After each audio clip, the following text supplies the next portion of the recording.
আসসালামু আলাইকুম। ইফাতারা সুরভি স্বাগত জানাচ্ছি এনটিভির রাতের খবরে। প্রধানমন্ত্রী তারেক রহমান বলেছেন, দেশের অগ্রগতি রোধে অতীতে তার পিতাকে হত্যা করা হয়েছিল।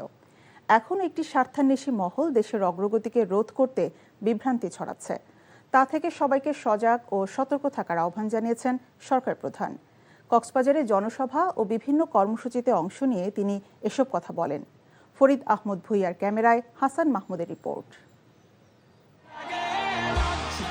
কখনো অঝোর বৃষ্টি, কখনো গুড়ি গুড়ি রোদ আর মেঘের লুকোচুরিতে দিনভর কর্মসূচি এবং মানুষের অভিবাদনের স্রোত পেরিয়ে প্রধানমন্ত্রীর চকরিয়ার বিকেলের নির্ধারিত জনসভা গড়ায় রাতের আধারে। তারেক রহমান বলেন, দেশের অগ্রগতি রোধ করতে অতীতে তার পিতাকে হত্যা করা হয়েছিল। এখনও একটি স্বার্থান্বেষী মহল নানা বিভ্রান্তি ছড়াচ্ছে, যা থেকে সবাইকে সজাগ ও সতর্ক থাকতে হবে।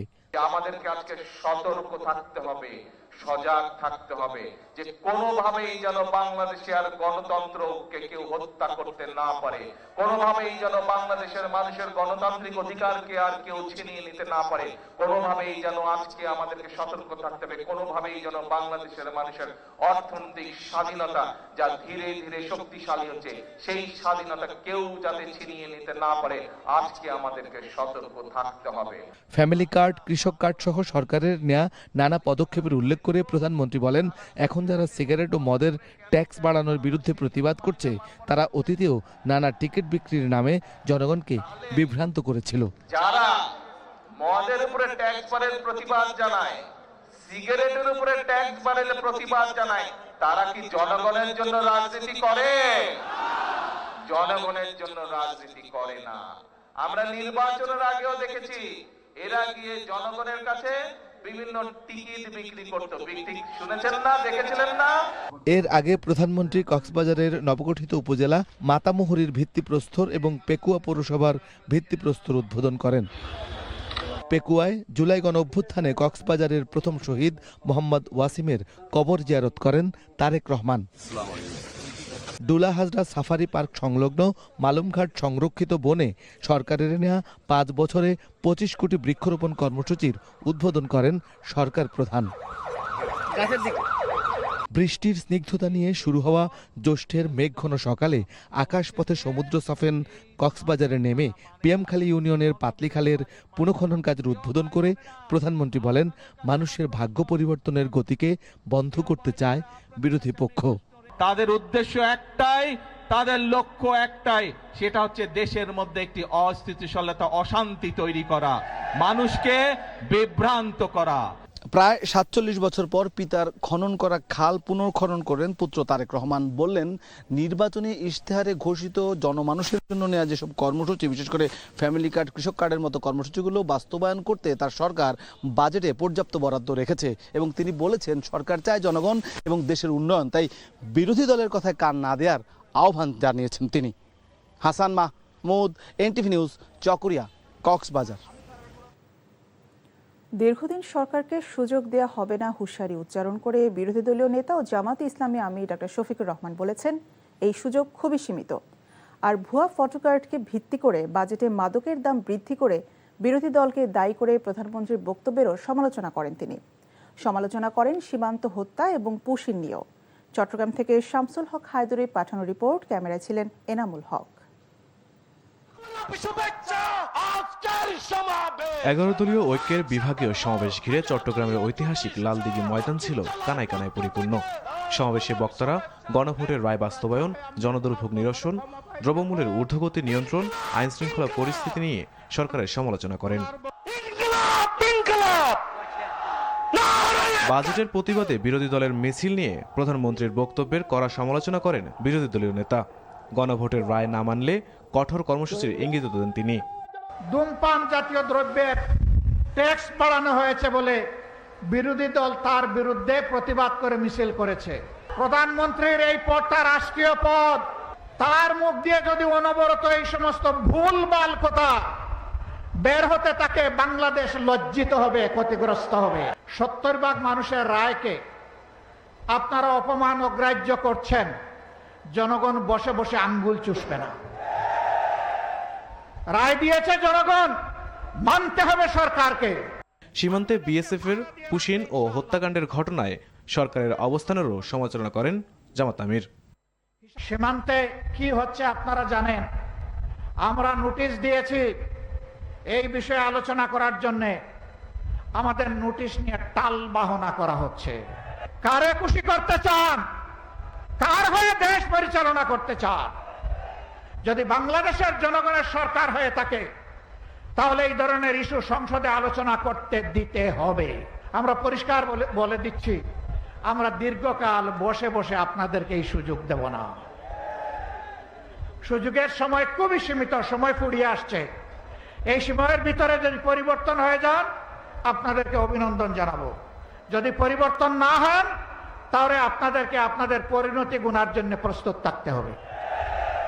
এদিকে প্রস্তাবিত বাজেটকে অবাস্তব আখ্যা দেন 11 দলের শীর্ষ নেতারা। লুটপাটের রাস্তা বন্ধ করেন নাই, ব্যাংক দখল বন্ধ করেন নাই, ফলে আমরা জানি না এই বাজেটের কত টাকা জনগণের উন্নয়নে ব্যয় হবে, কত টাকা আপনার দলের নেতা কর্মীর পকেটে যাবে। আপনি একটা বাজেট দিয়েছেন যার সাথে বাস্তবতার কোনো সম্পর্ক নাই। আমরা সবিনয় অনুরোধ করব, বিভ্রান্তি সৃষ্টি করে ঘোলা পানিতে মাছ শিকার করবার শেখ হাসিনার রাজনীতি করবেন না। জুলাই অভ্যুত্থান এবং গণভোটের রায়ের ভিত্তিতে দেশ চালানোর দাবি জানিয়ে সমাবেশের বক্তারা আইন শৃঙ্খলা পরিস্থিতির জন্য স্বরাষ্ট্রমন্ত্রীকে দায়ী করেন। NTV news desk. বিনিয়োগের স্বার্থে দেশকে স্থিতিশীল রাখতে চায় সরকার, একথা জানিয়েছেন স্থানীয় সরকার মন্ত্রী মির্জা ফখরুল ইসলাম আলমগীর। আর অর্থমন্ত্রী আমির খসরু মাহমুদ চৌধুরী বলেছেন, বিনিয়োগের মূলধন জোগাতে প্রথা ভাঙার পরিকল্পনা রয়েছে। আর্থিক খাতে নিয়োগে প্রাধান্য দেওয়া হয়েছে পেশাদারিত্বকে। রাজধানীতে বিনিয়োগ ও বাণিজ্য বিষয়ক এই সম্মেলনে পররাষ্ট্রমন্ত্রী ডক্টর খলিলুর রহমান বলেন, ব্যবসা বাণিজ্যের পরিবেশ সহজ করতে আর্থিক খাতের সংস্কারকে গুরুত্ব দিচ্ছে সরকার। নজরানা চৌধুরীর রিপোর্ট। 18 কোটি জনগোষ্ঠীর বাজার, সস্তা শ্রম, সহজ বিনিয়োগ পরিস্থিতির বাংলাদেশকে বিশ্ব দরবারে তুলে ধরার জন্য পররাষ্ট্র মন্ত্রণালয় ও বাংলাদেশ বিনিয়োগ উন্নয়ন কর্তৃপক্ষ বিডা এক সম্মেলনের আয়োজন করে। রাজধানীর একটি হোটেলে অনুষ্ঠিত roadmap for trade, growth and economic diplomacy সম্মেলন 2026-এ ঢাকাস্থ বিভিন্ন দূতাবাস, আন্তর্জাতিক সংস্থার প্রতিনিধি ও ব্যবসায়ীরা যোগ দেন। বিনিয়োগকারীদের অর্থের সংস্থান নিয়ে অর্থমন্ত্রী বলেন, বাংলাদেশের প্রথাগত অর্থ সংস্থানের পদ্ধতির বাইরে যাওয়ার পরিকল্পনা তার সরকার করছে। সরকারি মালিকানাধীন প্রতিষ্ঠানে সরকারের অর্থায়ন করা উচিত নয়। তাদের অর্থের সংস্থান তাদেরকেই করতে হবে। আমরা আর্থিক খাতের সংস্কারে সিকিউরিটি এক্সচেঞ্জ কমিশনে নতুন লোক বসিয়েছি। তারা সবাই পেশাদার, রাজনৈতিক নিয়োগ নয়। কিন্তু আমরা আবারও বলছি, কোনো রাজনৈতিক নিয়োগ নয়। আর্থিক খাতে অন্য প্রতিষ্ঠানেও কোনো রাজনৈতিক নিয়োগ দেওয়া হবে না।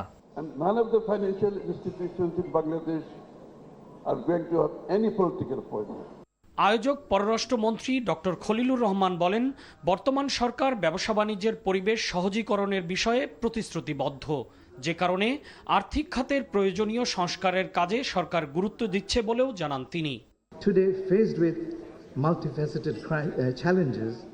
বিনিয়োগের চ্যালেঞ্জ সমূহ মোকাবেলা করতে প্রধানমন্ত্রী স্থিতিশীলতা ও সংস্কারের দিকে দৃষ্টি দিয়েছেন। আমাদের সরকার ব্যবসা সহজীকরণের জন্য প্রাতিষ্ঠানিক সংস্কার করছে। আমরা ব্যবসায়ীদের শুধুমাত্র করদাতা হিসেবে দেখি না, তারা আমাদের অংশীদার। আমরা বাংলাদেশকে দক্ষিণ এশিয়ার সর্বোত্তম বিনিয়োগের স্থান হিসেবে পরিণত করতে চাই।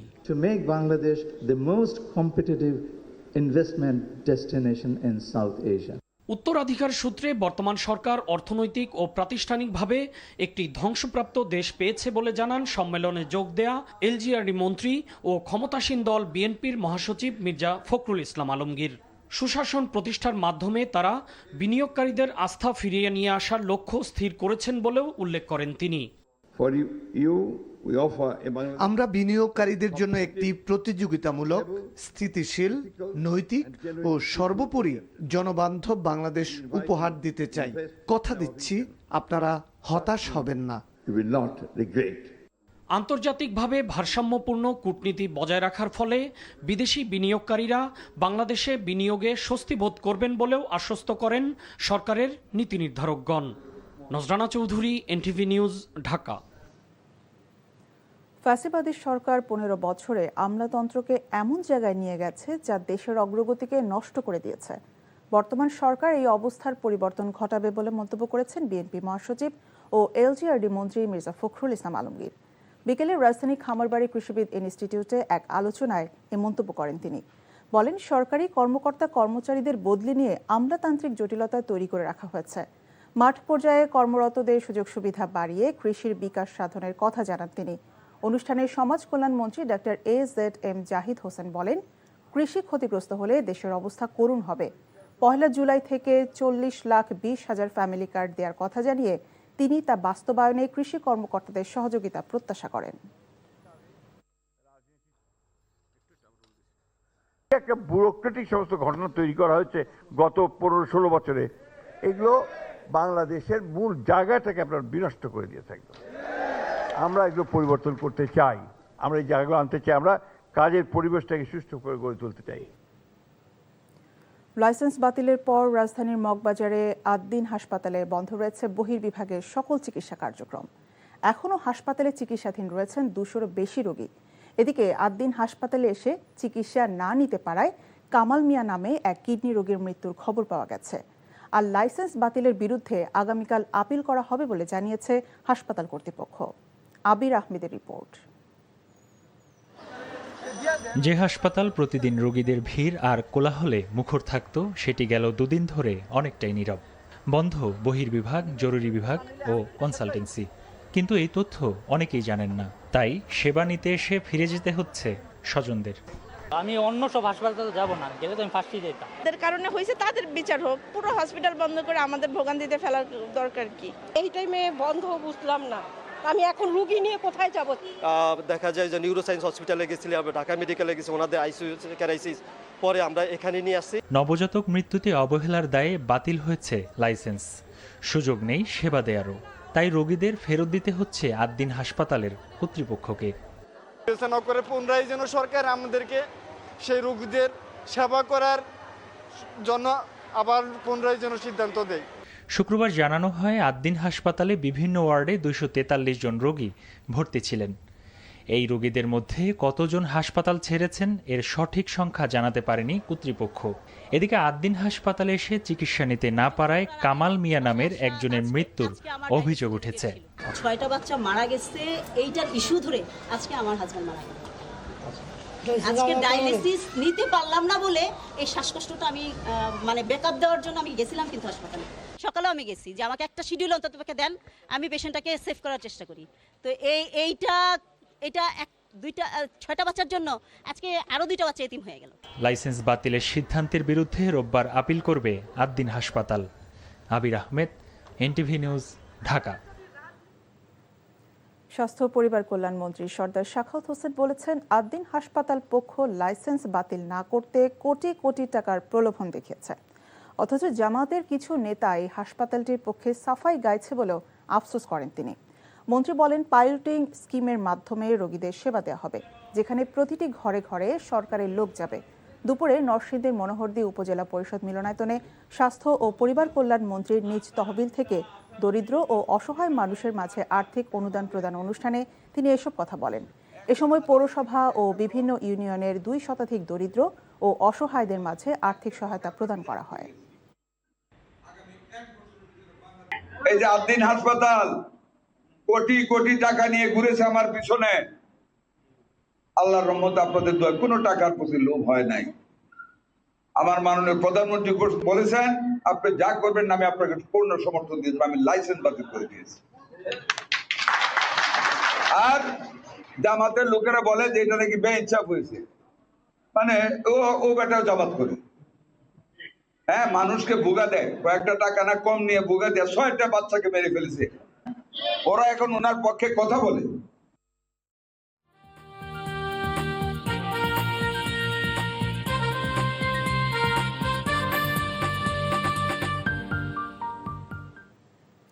বাজেটে ব্যাংকিং খাত শক্তিশালী করা এবং অর্থনৈতিক সুশাসন প্রতিষ্ঠার ঘোষণা বাস্তবায়নযোগ্য নয় বলে মনে করেন অর্থনীতিবিদরা। করের আওতা বাড়ানোর মতো পরিবেশ এখনও তৈরি হয়নি মন্তব্য করে তারা বলেন, বিশাল বাজেট ঘাটতি মেটাতে করের ওপর নির্ভরতা সুখকর নাও হতে পারে। তবে কর অব্যাহতি এবং কিছু খাতে ভর্তুকির বিষয়কে ইতিবাচক মনে করেন তারা। নিয়ামুল আজিজ সাদেকের রিপোর্ট। 9,38,000 কোটি টাকার বিশাল বাজেটের আয়ের বেশিরভাগই দেখানো হয়েছে রাজস্ব আহরণ থেকে। রাজস্ব লক্ষ্যমাত্রা 6,95,000 কোটি টাকা, যা গত অর্থ বছরের তুলনায় 21% বেশি হবে, বেশি। অর্থনীতিবিদরা মনে করেন মুদ্রাস্ফীতির লাগাম টানা ও অর্থনৈতিক স্থবিরতার কারণে এটি আদায় অনেক বড় চ্যালেঞ্জ। অর্থনীতিবিদ ডক্টর এম আবু ইউসুফ ও অর্থনীতি বিশ্লেষক মাজেদুল হক বলেন, জাতীয় রাজস্ব বোর্ডের কর ভ্যাট আদায়, দক্ষ জনবল নিয়োগ, অটোমেশনে যাওয়া সহ অনেক কাঠামোগত পরিবর্তন ছাড়া এমন লক্ষ্যমাত্রা অর্জন অবাস্তব। রেভিনিউ মোবিলাইজেশনের জন্য যে রিফর্মটা দরকার, সেই রিফর্মটা এখন ট্যাক্স পলিসি এবং ট্যাক্স অ্যাডমিনিস্ট্রেশন, এই যে দুটো ভাগ নিয়ে অনেক দিন থেকে কথা হচ্ছে, কিন্তু সেটিই তো এখন পর্যন্ত হয়নি।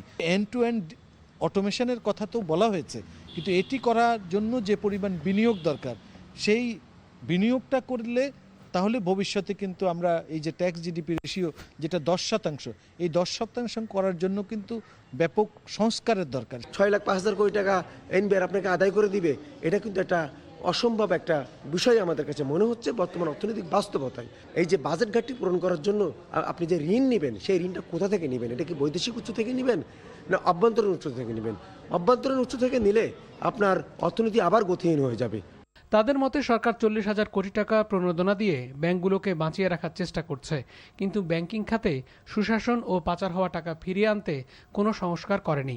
নির্বাচনী ইশতেহারও ছিল একটা সংস্কার কমিশন করা হবে ব্যাংকিং খাত নিয়ে, কিন্তু তার কিন্তু কোনো ডিক্লারেশন আমরা আসলে ওইভাবে বাজেটে দেখিনি। জবাবদিহিমূলক যোগ্যতা ভিত্তিক প্রশাসনিক কাঠামো, কিন্তু সরকারের সেই জন্য যে পলিটিক্যাল কমিটমেন্টটা এবং সেই কমিটমেন্ট অনুযায়ী তার বাস্তবায়ন, সেই বাস্তবায়নের উপরই ডিপেন্ড করবে এর বেনিফিটটা। অর্ধেকের মতন ব্যাংক আপনার ক্যাপিটাল শর্টফলে রয়েছে। আপনি যদি অসুস্থ ব্যাংকিং খাত রেখে যদি অর্থনীতিকে সামনের দিকে এগিয়ে নিতে চান, এটা ভুল ধারণা হবে।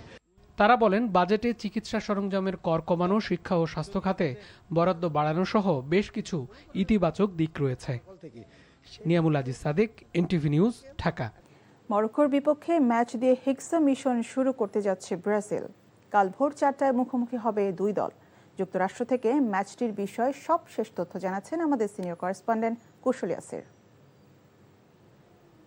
ব্রাজিলের ভিনিসিয়াস জুনিয়র কিংবা মরক্কোর আশরাফ হাকিমিকে ছাপিয়ে এই ম্যাচের সবচেয়ে বড় তারকা হচ্ছে ব্রাজিলের কোচ কার্লো আনচেলত্তি। তার তত্ত্বাবধানে প্রথমবারের মতো ব্রাজিল বিশ্বকাপে খেলতে চলেছে। এই ইটালিয়ান কোচ কিন্তু রিয়াল মাদ্রিদ, মিলানের মতো বড় বড় দলকে কোচিং করিয়েছেন এবং সব কিছু মিলিয়ে বিশ্বকাপের এবারের আসরে সবচেয়ে হাই ভোল্টেজ ম্যাচ কিন্তু এখন পর্যন্ত এটি বলা চলে, কারণ মরক্কোর যে র্যাঙ্কিং, তারা কিন্তু র্যাঙ্কিংয়ে 7 নম্বরে আছে এবং ব্রাজিলের অবস্থান ঠিক এক ধাপ উপরে, অর্থাৎ 6 নম্বরে। 6 দিয়ে যে প্রসঙ্গটি আসলো, বিশ্বকাপের যে সবচেয়ে সফলতম দল ব্রাজিল, তারা কিন্তু এখন পর্যন্ত 5টিতে জয় পেয়েছে এবং ষষ্ঠ বিশ্বকাপ যে তাদের হেক্সা মিশন, সেটি কিন্তু এই ম্যাচ দিয়েই শুরু হতে চলেছে। তাদের আশা দীর্ঘ 24 বছরের খরা কাটিয়ে বিশ্বকাপের যে সোনালি শিরোপা, সেটি তারা উঁচিয়ে ধরতে চায় এবং এই জন্য কিন্তু তাদেরকে মরক্কোর মতো একটি কঠিন প্রতিপক্ষকে হারিয়েই সামনের দিকে এগিয়ে যেতে হবে। চট্টগ্রামে জাতীয় ক্রিকেট দলের স্পিনার নাইম হাসানকে হেনস্থার ঘটনায় জড়িত থাকার অভিযোগে খুলশী থানার এসআই শফিকুল ইসলাম ও কনস্টেবল রাসেলকে সাময়িক বরখাস্ত করা হয়েছে। আটক হয়েছে একজন। পুলিশের পক্ষ থেকে ঘটনার তদন্তে 3 সদস্যের একটি কমিটি গঠন করা হয়েছে। এদিকে নাইমের সঙ্গে অপ্রত্যাশিত ঘটনায় ক্ষোভে ফুঁসছেন জাতীয় দলের বর্তমান ও সাবেক ক্রিকেটাররা। চট্টগ্রাম থেকে শামসুল হক হায়দরির তথ্য ও এনামুল হকের ছবিতে মমিনুর রিপনের ডেস্ক রিপোর্ট। ইয়া ভাইয়াটা মারছে যে শফিক ভাইটা বেশি জঘন্য ভাই আমার লাইফে। নিজের সঙ্গে ঘটে যাওয়া ভয়াবহ পরিস্থিতির কথা বলতে বলতে এভাবেই কান্নায় ভেঙে পড়েন জাতীয় দল spinner Naim Hasan. Premier league শেষে ঢাকা থেকে ঘরে ফেরার পথে শুক্রবার রাতে অটোরিকশায় চট্টগ্রাম নগরীর লালাখান বাজার ফ্লাইওভারের মুখে পৌঁছালে রাত্রিকালীন পুলিশের টহল টিমের জেরার মুখে পড়েন নাইম। ক্রিকেটার পরিচয় দেওয়ার পরও কোনো কথা না শুনে তাকে হেনস্থা করা হয়।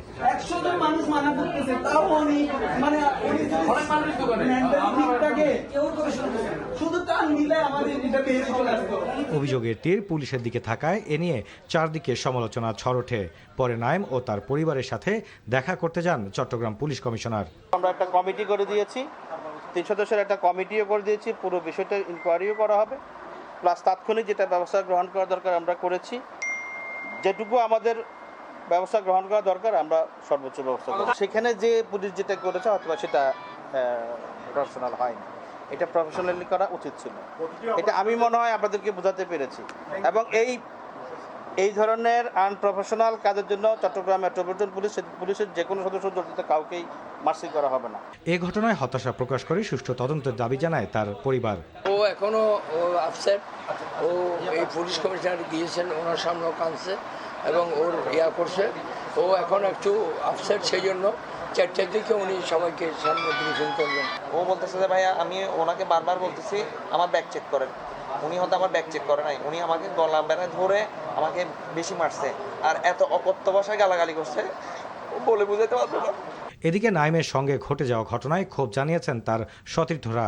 সামাজিক যোগাযোগ মাধ্যমে তামিম, লিটন, মুশফিক সহ অনেক তারকারাও দোষীদের শাস্তির দাবি জানিয়েছেন। সুষ্ঠু তদন্তের দাবি করে প্রয়োজনীয় পদক্ষেপ নেওয়ার আহ্বান বিসিবির। Mominur Ripon, NTV, sports desk. গুম ও অপহরণের নাটক সাজানোর পাশাপাশি ছাত্র শিবিরের বিরুদ্ধে সেসব ভুক্তভোগীদের অবমাননার অভিযোগে ঢাকা বিশ্ববিদ্যালয় বিক্ষোভ মিছিল করেছে বাংলাদেশ জাতীয়তাবাদী ছাত্রদল। রাত 9:30টার দিকে কেন্দ্রীয় শহীদ মিনার থেকে মিছিলটি শুরু হয়ে টিএসসি হয়ে শাহবাগের জাতীয় জাদুঘরের সামনে গিয়ে শেষ হয়। এ সময় ছাত্র শিবির ও জামাতে ইসলামের বিরুদ্ধে নানা স্লোগান দেওয়া হয়। মিছিল শেষে সংক্ষিপ্ত সমাবেশে ছাত্র দলের নেতারা অভিযোগ করেন, ছাত্র শিবির গুমের নাটকের পাশাপাশি অনলাইনে সংঘবদ্ধভাবে সরকারকে মিথ্যা দোষারোপ করছে। সংগঠনটির সভাপতি রাকিবুল ইসলাম রাকিব জানান, ছাত্র শিবির সহনশীলতার রাজনীতির কথা বলে দখলের রাজনীতি শুরু করেছে। এ সময় তিনি বলেন, শিবিরের সদস্য ধর্ষক জিসানের বিচার করতে হবে। আপনারা যদি ইসলামের নামে রাজনীতি করে থাকেন, যদি জাকাতের অর্থই আপনারা রাজনীতিভাবে আপনাদের প্রতিষ্ঠিত করার জন্য ব্যয় করে থাকেন, আপনারা সেটি স্বীকার করার মানসিকতা রাখেন না। আপনারা কি ধরনের ইসলাম সেটি আমরা বুঝতে পারি। সেজন্য আগামীতে আর কখনো এ ধরনের অপকর্মের মাধ্যমে এবং কোনো মিথ্যা নোংরা প্রপাগান্ডা যদি ছড়ায়, আমরা তার সমুচিত জবাব দেব। শিক্ষামন্ত্রী আ.ন.ম এহসানুল হক মিলন বলেছেন, কল্যাণ ট্রাস্ট ও উৎসব ভাতার তহবিল থেকে বিগত সময়ে 7,000 কোটি টাকা আত্মসাৎ করা হয়েছে। বর্তমানে বঞ্চিত প্রায় 65,000 শিক্ষককে চলতি বছরের জুলাই মাসের শেষ থেকে ন্যূনতম 1 লাখ টাকা করে প্রদান শুরু হবে এবং পর্যায়ক্রমে সব বকেয়া পরিশোধ করা হবে। বিকেলে নারায়ণগঞ্জের সোনারগাঁয়ে এক অনুষ্ঠানে অংশ নিয়ে এসব কথা বলেন তিনি। আমরা এসে দেখেছি আপনার কল্যাণ ট্রাস্ট উৎসব ভাতা থেকে 7,000 কোটি টাকা আত্মসাৎ করেছে এবং 2022-এর পরে আর কোন শিক্ষককে রিটায়ারমেন্টে গেলে কল্যাণ ট্রাস্ট এবং অবসর ভাতা দেওয়া হচ্ছে না। আমরা ন্যূনতম পক্ষে 1 লাখ টাকা করে হলো আমরা আমাদের এই যাত্রা এই বছরে এই জুলাই শেষে আমরা শুরু করব। কেউ ভারতের সাথে বাংলাদেশকে একীভূত করতে চাইলে সার্কের 220 কোটি মানুষকে ঐক্যবদ্ধ করতে হবে। সার্কের ঐক্য যারা চায় না, তাদের অন্য যে কোনো ঐক্য সন্দেহের চোখে দেখা হবে, এমন মন্তব্য করেছেন তথ্যমন্ত্রী জহিরুদ্দিন স্বপন। রাজধানীর ডিপ্লোমা ইঞ্জিনিয়ার্স ইনস্টিটিউটে জুলাই সনদ নিয়ে আলোচনা সভায় তথ্যমন্ত্রী বলেন, সার্ক এবং জাতিসংঘের কাঠামোর মধ্যেই নিজস্ব মর্যাদা ও স্বাতন্ত্র্য বজায় রাখতে চায় বাংলাদেশ। তিনি বলেন, 56,000 বর্গমাইলের এই দেশের মানুষকে বাঙালিত্বের জন্য সীমান্ত পেরিয়ে কারো কাছে যেতে হবে না।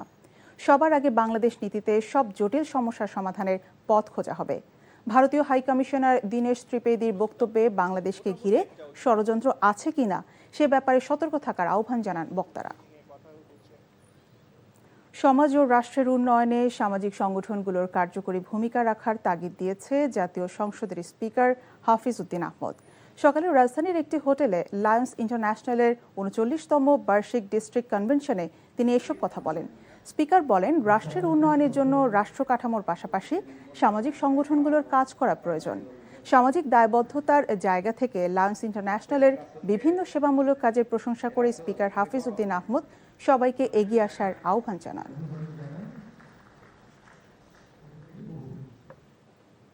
পররাষ্ট্র প্রতিমন্ত্রী শামা ওবায়েদ বলেছেন, প্রত্যেক শিক্ষার্থী যদি দেশে একটি করে গাছ লাগায় তাহলে সরকারের 25 কোটি গাছ লাগানো কোনো ব্যাপার নয়। বিকেলে ফরিদপুরের মধুখালী উপজেলার কামারখালী ইউনিয়নের সালামতপুর গ্রামে বীরশ্রেষ্ঠ মুন্সী আব্দুর রৌফের স্মৃতি জাদুঘর চত্বরে বৃক্ষরোপণ কর্মসূচি উদ্বোধনী অনুষ্ঠানে প্রধান অতিথির বক্তব্যে তিনি এসব কথা বলেন।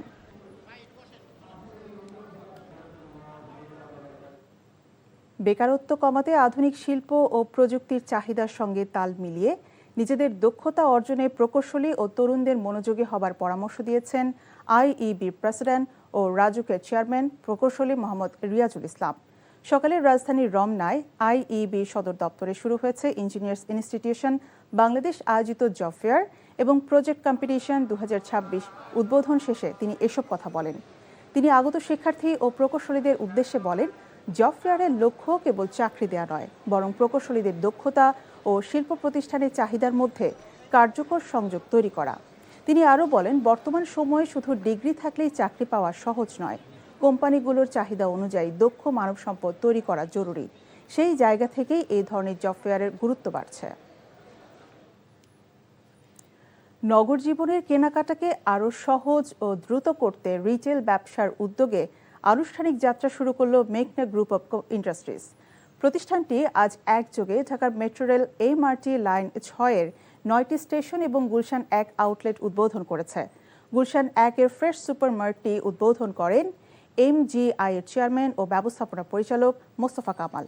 গুলশানের আউটলেটের পাশাপাশি ফ্রেশ সুপার মার্টের নতুন শাখা চালু হয়েছে মতিঝিল সহ রাজধানীর কয়েকটি এলাকায়। প্রতিটি আউটলেটে দুগ্ধজাত ও হিমায়িত খাদ্যপণ্য, নিত্য প্রয়োজনীয় মুদিপণ্য, গৃহস্থালী সামগ্রী, স্বাস্থ্য ও পরিচ্ছন্নতা পণ্য, কসমেটিক্স এবং ওভার দ্য কাউন্টার ওষুধ পাওয়া যাবে।